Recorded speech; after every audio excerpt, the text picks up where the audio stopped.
Hello and welcome back to my channel. Today we will be talking about the books that I'm planning to read in June, and my TBR for June I think will be a little bit ambitious, at least for me, because majority of the books that I chose are bricks at least few of them, and also some of them has a very serious topics.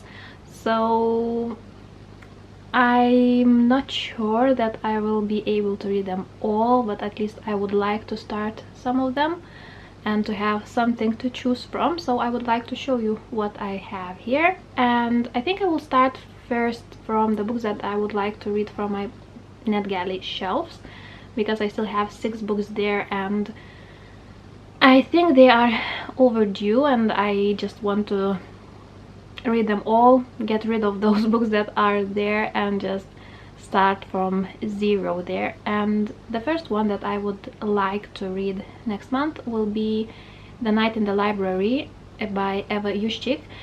And in that book we have a bunch of students who lock themselves in a library. I think it is a university library. Before they graduate, they want to do some kind of ritual that will help them get rid of the fear of death, I think. But before the celebration, before they can start celebrating, the lights goes out and there are a killer, I think, between them, because they are starting to drop dead like flies, as far as I understand.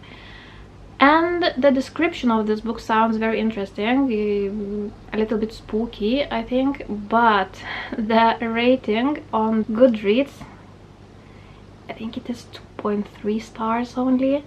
So now I'm a little bit hesitant, but because I've got that on NetGalley, I have to read it and I have to write a review. So yeah, I'm now a little bit afraid almost to start reading that book, but maybe I will like it. Maybe it will be unpopular opinion, you never know. So that will be the first book that I will try to read next month. So the second one that I will also be reading from the NetGalley is She Left by Stacey Gray, and it is a thriller. In this book we have girl Amy, I think. Let me just check the name of the main character. Yes, Amy Brewer. She is a survivor of a massacre that happened 20 years ago. She left the party because she was mad at her friends, and few, I think, hours or maybe an hour after she left that party, all of her friends were killed and she's the only one survivor. And now, 20 years after that incident, the journalist invites all that are somehow connected to those murders in a house, I think somewhere in the woods or in the mountain, I don't know. And he wants to do an investigation, to talk to them and just write about that incident. And suddenly people start dying there, and I think there will be a storm or something like that, so they can't leave that place. Sounds interesting as well. The rating on the Goodreads, once again, is not the highest. I think it is 4.4 stars. Better than the previous book that I've talked, but not the greatest. So yeah, we will see what I will think about those 2 books. Hopefully I will like them and it will be just, like I said, in an unpopular opinion, but you never know. Another 2 books will be on audio. I think I will just try to listen them on audio, although I have those books physically so I can show you. It is by Sarah Jo, I don't know how to pronounce her last name. I have a Norwegian edition, Morgen Gri, and the original title of that book is Morning Glory. And in this book we have, I will just read you the description because yeah, I just want to read the description of this book. So, New York Times best-selling author Sarah Jo imagines life on Boat Street, a floating community on Seattle's Lake Union, home to people of artistic spirit who for decades protect the dark secret of the one startling night in 1959.